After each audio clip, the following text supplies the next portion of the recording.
અહીંયા સનતો આપી છે જમીનો ખેડી ખાવા માટે, અને આ જંગલ ખાતા ચોરની જેમ રાતે આવે અને કપાસ તોડી નાખે. અને ચૈતરભાઈએ ઘરે બોલાવીને મારી એનો ખોટો કેસ કરે મારા પર, મારા પત્નીને જેલમાં લઈ જાય, પણ એ લોકોને પણ કહેવા માંગીએ છે. ધારાસભ્ય ચેતરભાઈ વસાવા અચાનક બહાર કેમ આવ્યા, શાના કારણે બહાર આવ્યા છે દોસ્તો, એ તમે આગળ વિડીયો જોઈને ખબર પડી જશે. દોસ્તો આ મનસુખભાઈ વસાવા શું બોલ્યા છે? સાગબારા તાલુકા અને 12 જેટલા ગામના લોકો જંગલની જમીન છેલ્લા 20 વર્ષથી ખેડે છે. અને 2 વર્ષથી ઉમરપાડા તાલુકાના ખેડૂતો સાથે ઘર્ષણમાં આવવાથી, સામાજિક પ્રોબ્લેમ ઊભો થવાથી ખેડાણ બંધ કરાવ્યું છે. એ પ્રશ્નની ચર્ચા થઈ અને ત્યાં લીલાબેન સહિત ખેડૂતો બધા ધરણા પર બેઠા છે. આજે 15-16 દિવસ થાય છે. એ વિસ્તૃતપૂર્વક ચર્ચા થઈ અને સાથે સાથે ગુજરાતની અંદર પેન્ડિંગ દાવા છે એ પણ ખૂબ મોટી સંખ્યામાં છે, 70-80 હજારની સંખ્યામાં છે.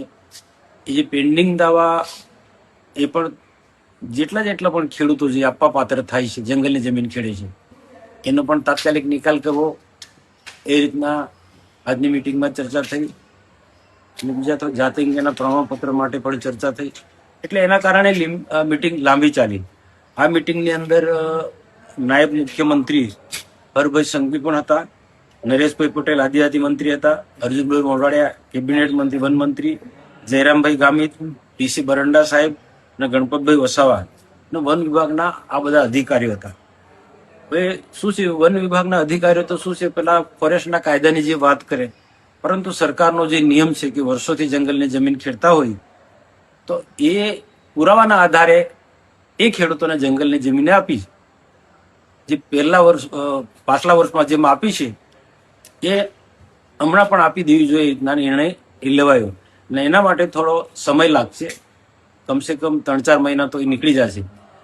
તો સાગબારાના જે ખેડૂતો ધરણા પર બેઠા છે એમનો પ્રોબ્લેમ પણ આ સાથે જોડાઈ જશે કે જેટલા સાગબારાના જે 11-12 ગામના લોકો ખેતી કરે છે, 1100-1200-1300 જેટલા ખેડૂતો, તો એ એમની પાસે પણ જેમની પાસે જેટલા પુરાવા છે એ બધા જ ખેડૂતોને પુરાવાના આધારે જંગલની જમીન આપવામાં આવશે.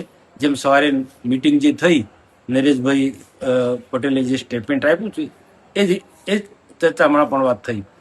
તો આના માટે સ્થાનિક લોકો સાથે જે ધરણા પર બેઠા છે એ સાગબારા તાલુકાના લોકો બીજા અન્ય આગેવાનો સાથે ચર્ચા કરવા માટે અહીંયાથી ટીમ મોકલશે.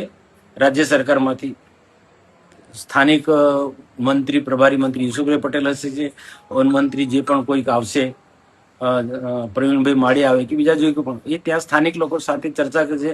વન વિભાગના અધિકારીઓ હશે અને જેટલા જે આજની મિટિંગમાં જે ચર્ચાયા કે કેવા લોકોને જંગલની જમીન મળી શકે, એ અધિકારીઓ સાથે ચર્ચા થઈ. એ ત્યાંના લોકો સાથે ડિસ્કસ કરશે કે ભાઈ આટલા પ્રકારના પુરાવા હશે, એમને અમે જંગલની જમીન અમે આપીશું.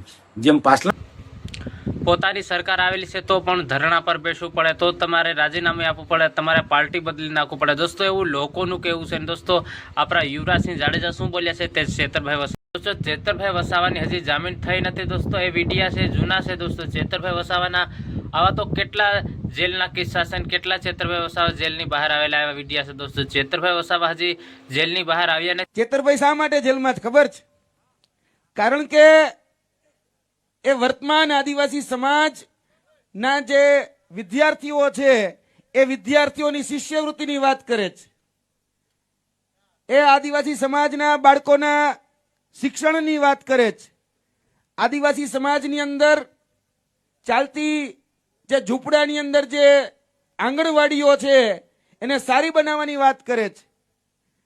ચેતરભાઈ વસાવા એ દવાખાનાની વાત કરે છે. પણ ભારતીય જનતા પાર્ટીને એમાંથી કશું જ કઈ કરવું નથી. એટલે ભાજપને દુખે છે પેટમાં અને કૂટે છે માથું, એટલે ચેતરભાઈ વસાવાને જેલમાં નાખ્યા છે. ચેતર વસાવા એ જેન્ઝીના નેતા છે ને. અને જેન્ઝી લોકો શું કરી શકે? જે પ્રધાનમંત્રી આ ભૂમિ ઉપર આવે તો તો ઈ ગાડીઓ મૂકે, બસો મૂકે, પણ એનાથી માણા ભેગું ન થાય. પણ ચેતરભાઈ વસાવા ખાલી એક હાકલ કરે એટલે લાખો આદિવાસી ભેગા થઈ જાય. એ તાકાત એ ચેતરભાઈ વસાવવાની છે.